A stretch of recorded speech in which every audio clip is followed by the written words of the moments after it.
Hola, mi nombre es Viridiana Reyes y en este trabajo presentaré mi proyecto de programación 1. Dentro de la programación veremos varios conceptos, los cuales pues iré explicando rápidamente. Tenemos el lenguaje de programación. El lenguaje de programación va a ser el conjunto de símbolos y caracteres que se combinan siguiendo reglas y que permiten transmitir instrucciones precisas a la computadora. Sus características es que debe ser comprobable, confiable, debe tener una buena traducción y sobre todo eficiencia. La finalidad de un lenguaje de programación es crear programas para controlar un hardware o un software. Existen de dos tipos de lenguajes de programación. Se clasifican en bajo nivel y en alto nivel. Los de bajo nivel pudiéramos decir que son difíciles de aprender. Su uso es solamente en equipos donde se realiza. Y los de alto nivel pues se asemeja al ser humano y se usa en cualquier equipo. Dentro de los de bajo nivel tenemos el lenguaje de máquina, que utiliza un sistema binario. Quiere decir que únicamente utiliza el dígito o el número 1 y el número 0. Y también dentro del bajo nivel tenemos el lenguaje ensamblador. Este lenguaje ensamblador usa mnemónicos para programar. ¿Qué quiere decir? Que son, por ejemplo, el sumar, el dividir, el restar, el multiplicar, que viene siendo la palabra A de D para sumar, etcétera.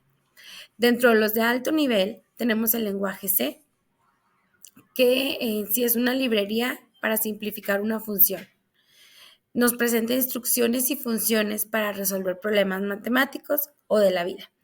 Y lo importante de este lenguaje es que nos genera un documento o un archivo con terminación .exe. Luego viene otro que es el lenguaje C++. Este lenguaje es pues ahora sí como para programadores, es en el cual nosotros podemos introducir cada una de las instrucciones que va orientado a objetos. O sea, a partir de aquí podemos hacer programas para controlar pues como decíamos, cualquier hardware o software. Existen otros dentro de un alto nivel, que es por ejemplo el PHP. ¿Qué es el PHP? Un procesador de hipertexto. Este nos va a crear sitios web desde un servidor. Es la característica que es solamente un servidor. Tenemos también Java o Java, que crea sitios web, pero este lo puede realizar desde diferentes sitios o diferentes computadoras. Está también el Visual Basic, que crea sistemas de bases de datos y de interfaces. Y pues que estos son gráficos. Ahora bien, tenemos el concepto de paradigma de programación. Como tal, un paradigma, pues es una discusión o diferentes puntos de vista y de enfoques en el desarrollo de un programa con técnicas y lenguajes de programación. Es la forma en que se estructurará un código y cómo se va a relacionar con la información que va a procesar. Hay de dos tipos, imperativo y declarativo. El imperativo, como su nombre lo dice, va a dar órdenes precisas y el declarativo pues va a darnos una descripción de cuál es. Dentro de los paradigmas hay un paradigma que se llama computacional. Este plantea las situaciones humanas reales que se pueden, nos dice que va a plantear las relaciones o situaciones humanas y para poderlas conceptualizar y a su vez poderlas programar, lo cual aún como tal su concepto lo dice, es un paradigma, no está comprobado, pero de aquí nace la inteligencia artificial, que si bien podemos introducir algunos datos, pues puede irnos dando alguna idea o alguna respuesta de ello. Tenemos también dentro de la programación un concepto importante que es el algoritmo. Esto es una lista ordenada y finita de operaciones que nos va a permitir encontrar solución a los problemas y esto puede utilizarse antes, más bien se utiliza antes de programar y puede utilizarse en un papel literal o puede irse apoyado de hecho de un diagrama de flujo que ahorita vamos a ver su concepto. El algoritmo va a facilitar y automatizar tareas, tiene características que pues son entrada, proceso y salida. Todo algoritmo debe de tener estos tres pasos y para su elaboración debe de cumplir con una definición del problema, un análisis del problema, un diseño del programa que queremos hacer y la implementación como tal. Ahora bien, el algoritmo debe de ser ordenado, debe de ser definido y debe de ser finito y legible. El diagrama de flujo, como les comentaba, es la técnica que sirve para representar un algoritmo.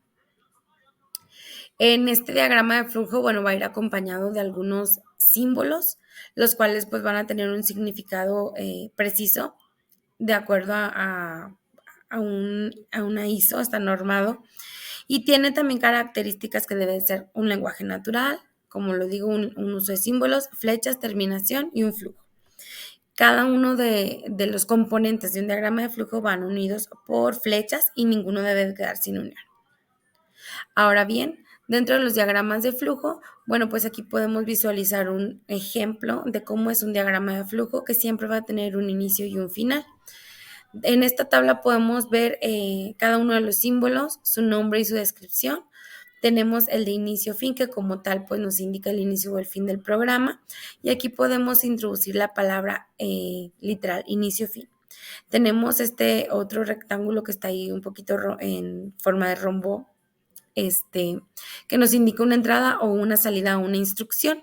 Y podemos poner dentro de aquí de esta figura la palabra leer, el dato que queremos que lea, y si son varios podemos irlos separando por una coma.